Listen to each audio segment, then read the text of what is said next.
Capítulo 1. Esparta sorri no espelho M. História de Descartes. Vamos começar com um experimento mental.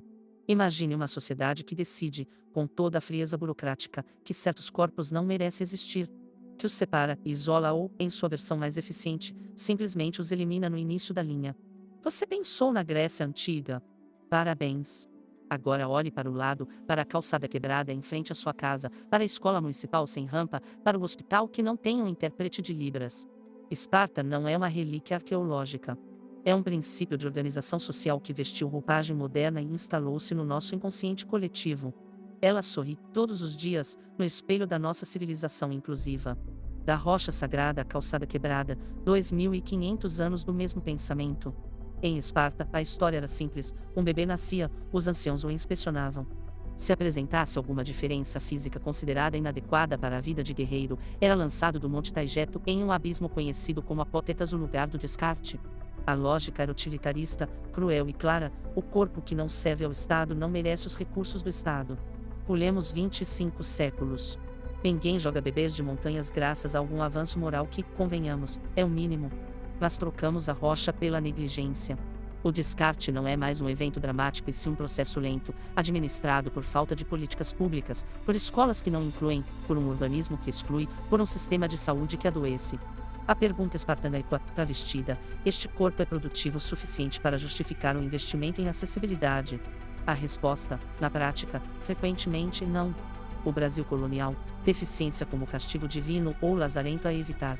Aqui, a herança não foi grega, mas sim uma sopa intoxicante de catolicismo português e escravocrata. A deficiência era lida através de duas lentes distorcidas. 1. O castigo divino: a família era abençoada ou amaldiçoada pela prole que tinha. Uma criança com deficiência podia ser vista como expiação dos pecados dos pais. A compaixão, quando existia, vinha carregada de piedade religiosa, não de direitos. 2. O corpo improdutivo na economia da cana: num regime escravagista, o corpo é mercadoria. Um corpo escravizado com deficiência era uma mercadoria com defeito, valor reduzido.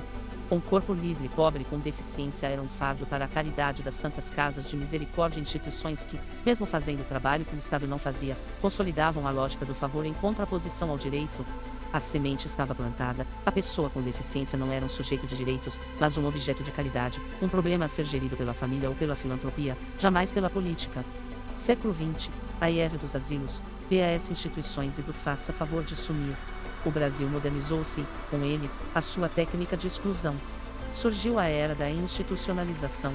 A ciência, especialmente a medicina e a psiquiatria, forneceu o jargão para justificar o confinamento. Não era mais o demônio, eram os genes degenerados, o retardo mental, o comportamento desviante. Lugares como o Hospital Colônia de Barbacena MG tornaram-se símbolos desse horror. Conhecido como o Holocausto Brasileiro, estima-se que mais de 60.000 pessoas morreram ali ao longo de décadas. Não eram apenas pessoas com diagnósticos psiquiátricos. Mendigos, homossexuais, mulheres que engravidaram fora do casamento, epiléticos, pessoas com deficiência física rejeitadas pelas famílias, todos eram jogados na mesma vala com o mundo indesejado.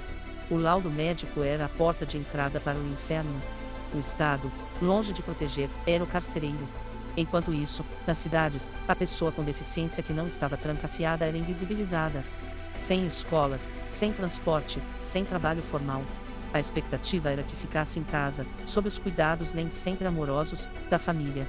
A sociedade respirava aliviada: o problema estava resolvido, desde que não precisasse ser visto na rua. A farsa do novo tempo: inclusão de vitrine e exclusão de fato. Avançamos para as últimas décadas. A Constituição de 1988 chegou chamando todo mundo de cidadão. A Lei Brasileira de Inclusão 2015 é uma das mais avançadas do mundo no papel. Temos delegacias, campanhas publicitárias, Semana da Pessoa com Deficiência. Parece que Esparta finalmente foi aposentada. É aqui que a piada fica mais ácida. Porque criamos um capacitismo de alto brilho. Não se joga ninguém no abismo. Apenas serve um prédio público sem rampa, em pleno 2025, porque o projeto ficou mais bonito sem ela. Não se tranca ninguém em hospícios. Apenas se oferece uma sala de recursos na escola sem professor capacitado, transformando a inclusão em um depósito de criança. Não se nega explicitamente um emprego. Apenas se cria uma vaga PCD que exige a habilidade de se comunicar verbalmente com clareza, barrando uma pessoa com paralisia cerebral que se comunica perfeitamente por um dispositivo. A exclusão saiu dos porões sombrios e se instalou na normalidade. Tornou-se estrutural. Está no orçamento municipal que prioriza viadutos em vez de calçadas. Está no RH que acha muito trabalhoso adaptar um posto de trabalho. Está na justiça que leva uma década para garantir uma rampa. É um mau funcionamento silencioso do sistema, não um ódio explícito. E é por isso que é tão difícil de combater, como processar uma ausência. Como processar o não pensamos em você? Caso brasileiro que ninguém lembra, o hospício onde diferentes sumiam seu M-laudo. Precisamos falar de Barbacena. Não como um ponto fora da curva, mas como a expressão máxima da lógica capacitista brasileira. Ali, a pessoa com deficiência física, intelectual, psicossocial, era literalmente descartada. Famílias pagavam para se livrar do fardo. O Estado lavava as mãos. A sociedade ignorava. Os relatos são de terror: pacientes nus, comendo ratos, morrendo de frio e fome. Muitos sequer tinham um diagnóstico real. Eram apenas diferentes. O laudo médico era uma formalidade burocrática para autorizar o desaparecimento social. Esse não é um capítulo superado. É a raiz. É a prova de que, quando a vida de uma pessoa com deficiência é desvalorizada a ponto de seu extermínio ser tolerado, tudo o que vem depois, a falta de rampa, a escola precária, o emprego negado, é apenas uma consequência mais suave da mesma premissa. A linha entre Barbacena e uma calçada intransitável em 2025 é mais tênue do que gostaríamos de admitir.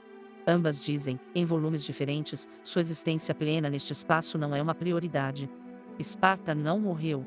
Apenas trocou a espada pela caneta do arquiteto, pelo regimento interno da escola, pelo edital do concurso público. Ela ainda inspeciona.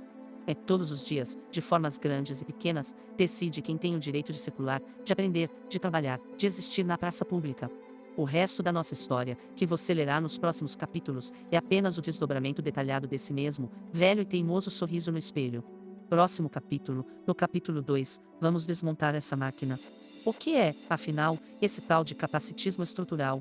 Prepare-se para entender por que o tio preconceituoso é o menor dos seus problemas.